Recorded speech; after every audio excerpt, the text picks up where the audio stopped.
విద్యార్థులే రేపు మన భారతదేశ భవిష్యత్తును నిర్ణయించేవాళ్ళు. కాబట్టి వాళ్లకు దేశం పట్ల వాళ్ళు చేస్తున్న విధానాల పట్ల వాళ్లకు అవగాహన కల్పించడం పెద్దవాళ్లుగా మనందరి కర్తవ్యం. కాబట్టి మన చరిత్ర ఏంటి, దాంట్లో ఏ విధంగా విద్యార్థులు మన అన్ని ఘట్టాల్లో వాళ్ల భూమికను ఎలా పోషించారు, అదేవిధంగా మారుతున్న సమాజంలో కూడా విద్యార్థుల భూమిక ఏంటి, మళ్లా దేశానికి పూర్వ వైభవాన్ని తీసుకురావాలంటే విద్యార్థులే ముఖ్య పాత్రను వహించాలి. ఎందుకంటే కొన్ని సంవత్సరాల్లోనే భారతదేశంలో 75% 75% యువతతో నిండిపోతుంది. కాబట్టి దేశం బాగుండాలంటే యువత ఆలోచన విధానం బాగుండాలి. అందువల్ల వాళ్లతో మనం మాట్లాడి వాళ్లకు దేశం పట్ల అవగాహనను పెంపొందించి వాళ్ళు దేశం కోసం పాటుపడే వాళ్లలాగా మనం తయారు చేయాలన్న ఒక భావన. ఆధ్యాత్మికత భారతదేశం యొక్క యూఎస్పీ అంటాం మనం, యూనిక్ సెల్లింగ్ ప్రపోజిషన్ అంటాం మనం. ఆ భారతదేశం యొక్క యూఎస్పీ గురించి మనం ఆలోచిస్తే ఆధ్యాత్మికత అది భారతదేశం యొక్క యూఎస్పీ. కాబట్టి ఆధ్యాత్మికత అంటే ఏంటంటే ప్రతి ఒక్కరిలో మనం భగవంతుడిని చూడడం, దాన్నే ఆధ్యాత్మికత అంటాం.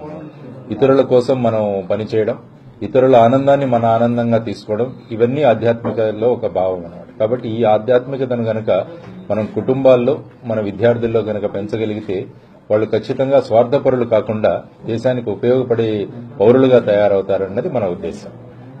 విద్యా విధానంలో కూడా మన జరుగుతున్న మార్పులను కూడా సంతరించుకోవడం చాలా అవసరం. కేవలం మార్కుల కోసమే కాకుండా విద్యా విధానం మార్పులు తీసుకొచ్చే విద్యా విధానం కావాలన్నది మా అభిప్రాయం. అందుకనే ఇలా స్ఫూర్తి పదం కానీ మిగతా కార్యక్రమాలు కానీ మనం చేస్తున్నది. ఎందుకంటే పరీక్షలు అన్నది అది ఒక మనిషి యొక్క అతని ఇంటెలిజెన్స్ అంటే అతను నేర్చుకునగలే స్థితిని మెజర్ చేసే ఒక ఇదన్నమాట. కానీ మనిషిలో ఆలోచన విధానంలో మార్పు రావాలి. మనిషి స్వార్థపరుడు కాకూడదు, సమాజానికి ఉపయోగపడే వాళ్ళలాగా కావాలి. కాబట్టి మన విద్యా విధానంలో, అదేవిధంగా మన ఆలోచన విధానంలో, మన ఇంటిలో ఉన్న విధానాల్లో గనక మార్పును మనం తీసుకురాగలిగితే ఖచ్చితంగా దేశంలో ఉన్న పరిస్థితులు కూడా మారతాయని నేను విశ్వసిస్తాను. అదే అండి, మనం నైపుణ్యాలను పెంచుకుని అదేవిధంగా కేవలం మనం ప్రభుత్వోద్యోగాల కోసమే మనం ప్రయత్నిస్తున్నాం. నిన్న అనంతపూర్లో ఒక రోజు వర్క్షాప్ చేయడం జరిగింది. అందులో జీవితంలో బాగా వ్యవసాయం చేస్తున్న వాళ్ళ ఒక ముగ్గురిని పిలిచి విద్యార్థులలో మాట్లాడించడం జరిగింది అక్కడ. అంటే ఏంటంటే మనమందరూ ముఖ్యంగా మన భారతదేశం వచ్చేసి వ్యవసాయ ప్రాధాన్య దేశం.